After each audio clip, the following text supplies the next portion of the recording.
Cette position a été utilisée pour mesurer le talent des joueurs aux échecs, je t'explique tout de suite. La consigne est très simple, la dame blanche peut-elle arrêter les cartes pions noirs à elle toute seule? On ne tient pas compte du placement des rois adverses, l'objectif ce n'est pas de mater le roi noir. La seule question c'est, peut-on arrêter les cartes pions? Je précise bien arrêter et pas manger. Alors évidemment, ce qui est intuitif, c'est qu'il faut commencer par prendre un pion. Si on bouge la dame, c'est trop passif, les noirs peuvent simplement avancer, ça ne va pas nous aider. Donc la question c'est, est-ce qu'on prend le pion B3 ou le pion D3?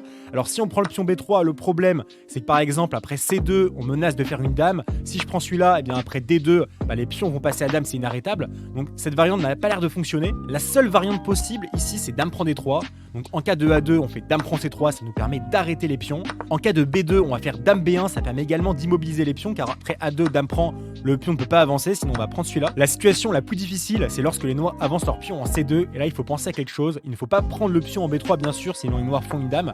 Ce qu'il faut faire, c'est dame C3, et là on remarque une chose assez intéressante, c'est qu'on arrive bel et bien à immobiliser la position des noirs. En cas de B2, on va prendre celui-là comme tout à l'heure. En cas de A2, on va faire dame B2, et là on remarque en fait que tout est bloqué. La dame blanche qui parvient donc bel et bien à maîtriser les cartes pions noirs. Maintenant tu sais si tu as du talent pour les échecs. Sharp!